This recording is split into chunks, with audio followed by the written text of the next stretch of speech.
ಕರ್ನಾಟಕ ರಾಜ್ಯ ಕಾನೂನು ಸೇವೆಗಳ ಪ್ರಾಧಿಕಾರ ಬೆಂಗಳೂರು, ಜಿಲ್ಲಾ ಕಾನೂನು ಸೇವೆಗಳ ಪ್ರಾಧಿಕಾರ ಮಂಡ್ಯ, ಜಿಲ್ಲಾ ನ್ಯಾಯಾಲಯ ಹಾಗೂ ಜಿಲ್ಲಾಡಳಿತ, ಜಿಲ್ಲಾ ಪಂಚಾಯತ್, ಆರೋಗ್ಯ ಮತ್ತು ಕುಟುಂಬ ಕಲ್ಯಾಣ ಇಲಾಖೆ, ಮಹಿಳಾ ಸಂಘಟನೆಗಳು, ವಿಕಲಚೇತನರ ಮತ್ತು ಹಿರಿಯ ನಾಗರಿಕರ ಸಬಲೀಕರಣ ಇಲಾಖೆ, ಮಹಿಳಾ ಮತ್ತು ಮಕ್ಕಳ ಅಭಿವೃದ್ಧಿ ಇಲಾಖೆ ಮಂಡ್ಯ ಇವರ ಸಹಯೋಗದೊಂದಿಗೆ ಹಿರಿಯ ನಾಗರಿಕರ ಕಾನೂನು ಅರಿವು ಕಾರ್ಯಕ್ರಮ ಹಾಗೂ ಆರೋಗ್ಯ ತಪಾಸಣಾ ಶಿಬಿರ ಮಂಡ್ಯ ನಗರದ ಜಿಲ್ಲಾ ಪಂಚಾಯತ್ ಕಾವೇರಿ ಭವನದಲ್ಲಿ ಜರುಗಿತು.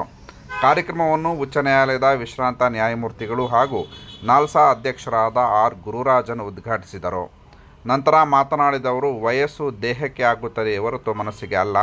ನಿವೃತ್ತಿಯ ನಂತರ ನಾಲ್ಸಾದಲ್ಲಿ ಕಾರ್ಯನಿರ್ವಹಿಸುತ್ತಿದ್ದು, ವಯೋವೃದ್ಧರಿಗೆ ಸಹಾಯ ಮಾಡುವ ಉದ್ದೇಶ ಹೊಂದಿದ್ದೇನೆ ಎಂದರು. ಈ ಸೇವೆಗೆ ಚೇರ್ಮನ್ ಆಗಿದ್ದಾರೆ. ಇವರಿಗೆ ಭವಿಷ್ಯ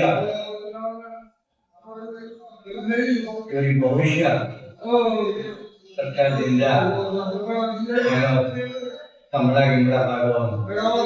ನನಗೇನು ಬರಲ್ಲ, ಸರ್ಕಾರ ನನಗೇನು ಕೊಡಲ್ಲ, ನಾನು ತಗೊಳ್ಳೋದು ಇಲ್ಲ. ಭಗವಂತ ನನಗೆಲ್ಲ ಕೊಟ್ಟಿದ್ದಾನೆ, ನನ್ನ ಮಕ್ಕಳು ಚೆನ್ನಾಗಿದ್ದಾರೆ. ಜಿಲ್ಲಾ ನ್ಯಾಯಾಲಯದ ನ್ಯಾಯಾಧೀಶರಾದ ಚಂದ್ರಶೇಖರ್ ಮಾತನಾಡಿ, ಹಿರಿಯ ನಾಗರಿಕರ ವ್ಯಾಜ್ಯಗಳನ್ನು ತ್ವರಿತಗತಿಯಲ್ಲಿ ಇತ್ಯರ್ಥಪಡಿಸಬೇಕು ಎಂದು ಕರೆ ನೀಡಿದರು.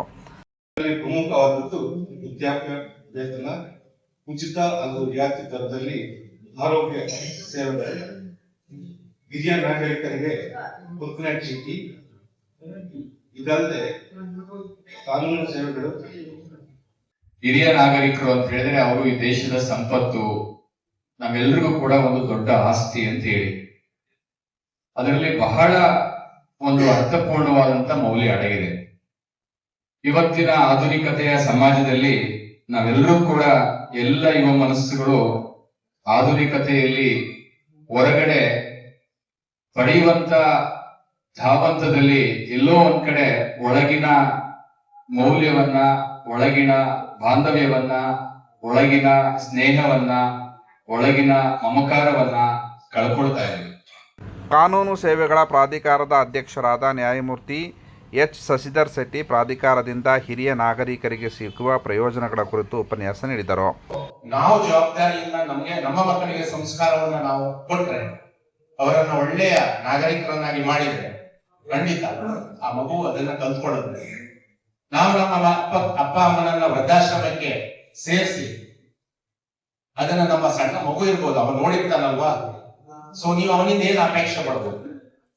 ನಾವು ವಯೋವೃದ್ಧರಾದಾಗ ನನ್ನ ಮಗ ನನ್ನನ್ನು ವೃದ್ಧಾಶ್ರಮಕ್ಕೆ ಸೇರಿಸಬಾರದು ಅಂತ ಹೇಳಿಕ್ಕಾಗತ್ತಾ? ಯಾವ ನೈತಿಕತೆ ನಮಗಿರುತ್ತೆ? ಜಿಲ್ಲಾ ಹಿರಿಯ ನಾಗರಿಕರ ಕಲ್ಯಾಣಾಧಿಕಾರಿ ಎಸ್. ಕೋಮಲ್ ಕುಮಾರ್ ಗಣ್ಯರಿಗೆ ಅಭಿನಂದನೆ ಸಲ್ಲಿಸಿದರು.